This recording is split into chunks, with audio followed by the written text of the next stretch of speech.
How we doing? You alright? Yeah, not too bad. Yeah, not too bad. I'm no psychic, but I bet this year's been a bit of a weird year for you. Yeah, it has for everyone. I mean, we had our debut album came out in January, and we had basically a full year of like gigs and touring, like festival appearances, basically just promoting what we'd spent like 3 years to write. And yeah, obviously that was all. Oh, nightmare. Yeah, so we were down to play like South by Southwest festival in Texas. We were like so excited. That was like the first major thing that got cancelled, and we were still like hoping that it'd go ahead, but yeah. And then I guess since then we've literally just jumped into writing more music and trying to keep busy and keeping positive and keeping that momentum that we had. We didn't want the momentum to kind of end, so we just jumped into it, and I guess that's how we've got this new EP, Reverie.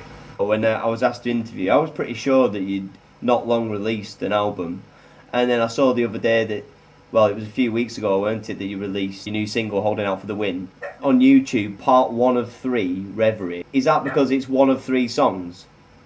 Reverie is the EP, which is a 6-track EP, written and recorded through lockdown, and the 1 of 3 singles and 3 music videos. The trilogy, is that what you would call it? Yeah, so basically the storyline follows on between all 3 music videos. In regards to the EP, is that being released in February, is that correct? Yeah. Because I've noticed a lot of bands release EPs nowadays. I think it's like a quick way of getting new music out there, isn't it, rather than waiting for a full album. But is there like a specific reason why you've gone for an EP instead of an album, or do you just want to get something out there? We just wanted to continue releasing music, and it was like the quickest way that we could get this like flow of music. We felt like we had like a momentum kind of going, and then obviously with coronavirus everything kind of stopped. So we can't go out and like play live and play these songs, so it was almost like, well, what can we do? Let's quickly put together an EP. I think you've got a really good sound, by the way. I love When We Were Young. I genuinely love that song. I love your cover of Ocean Eyes as well. Are you a fan of Billie Eilish? Yeah, big fan. We did that cover when it only just came out, and Billie Eilish wasn't like Billie Eilish that we know now. She had that single that came out, and she was like going to be the next big thing, and we loved that song. We did a cover of it, and then I can't remember what the connection was, but she ended up hearing our version, and the message came back through our label that she like really loved my voice. And then her brother Finneas, who obviously like does all the writing, Yeah. was like keep in the studio. This would be back in like 2017, I think. And yes, we spent 3 or 4 days with Finneas in Los Angeles, and we wrote a bunch of songs. One of the songs was a song called Blank Dice, which is on like Spotify. And then he's obviously gone on to become the biggest thing. And then Billie Eilish is obviously like, this absolute huge superstar. Yeah, we stay in touch every now and again. We did a cover of his. We started doing these isolation sessions. So like every week through lockdown, we do like a cover of like a different song that we love. And we did a cover of Finneas' song, Let's Fall in Love for the Night. And yeah, he messaged me, he texted me afterwards being like, oh dude, I just love your voice so much. I was like, oh, thanks man. I was just like, congrats on the 5 Grammys. Yeah, cheers mate. Just give us a shout anytime you want any vocals. Oh, that's great, because obviously you've done a lot of that session work, haven't you, from what I see online and stuff. And did you get to a point where you were doing a lot of that and you thought, right, I want to do my own thing now? Is that how the band started? Yeah, I mean, all 3 of us had been in bands before we did the session stuff, and before Flawes. We'd always had, the dream of having our own thing, having our own band. And I think all 3 of us fell into the session world, and of course, like playing for other people and other artists, which was an absolutely amazing experience.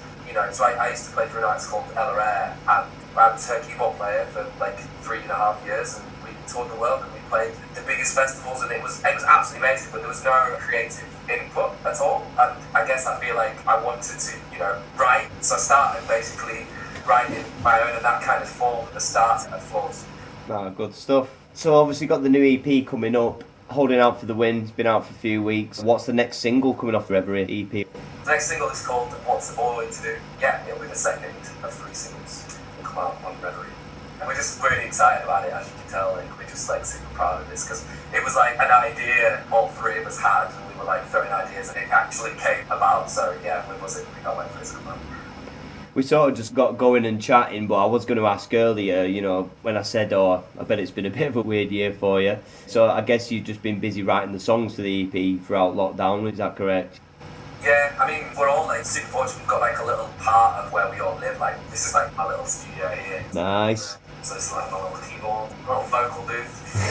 Yeah, we've all got like our own little spaces, which I felt so fortunate to have that through lockdown. I mean, I was limiting the amount of like times I was looking at the news. I went through a stage of just being obsessed and like glued to my phone and watching the news. And then I kind of like persuaded myself. I was like, look, you only need to watch the news once a day, get like the update, and the rest of the time I just came here and hid away and just like threw everything into just writing music. And like all three of us use Logic, and we like pass around projects between us, like ideas, and I'll throw them over to Freddie, and he'll kind of play around with them and kind of produce them up and then send them over to Hustle, and then Hustle add the drums, and then we'll kind of like go back and forth. So that's kind of usually how we work. Do you mix it yourselves, or do you get someone to mix it when it's all put together?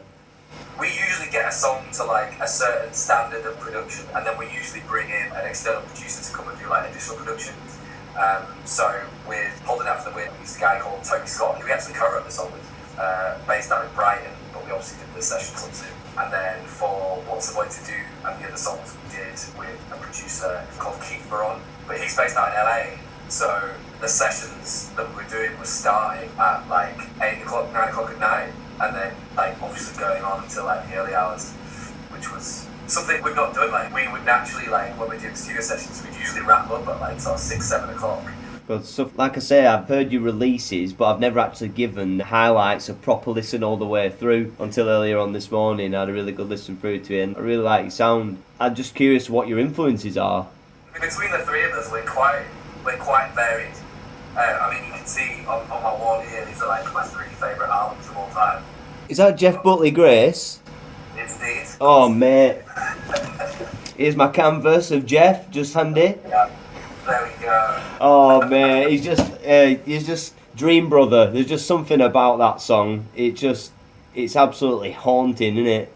Yeah, I mean, I think I was like maybe 13, 14 when I first was introduced to him, and yeah, it was like a big moment. That, and I think, yeah, I mean, all three of those albums, like OK Computer. Yeah, another one of my favourite bands. Oh, hang on. Tom York's just here as well. Tom York and Jeff Buckley right there. There we go. Well, I mean, you've clearly got a great taste in music.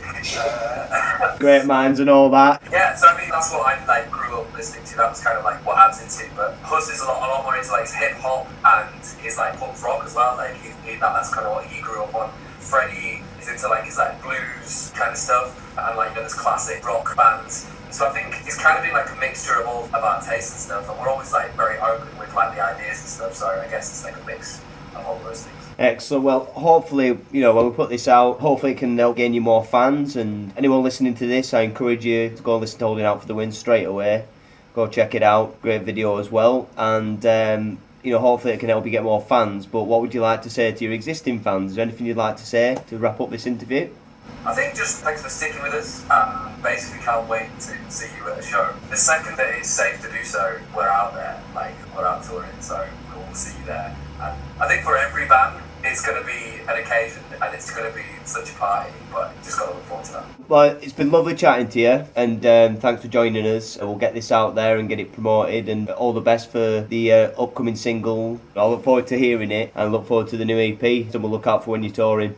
Nice one. Thank you very much. Thanks, Alan. No worries. Cheers.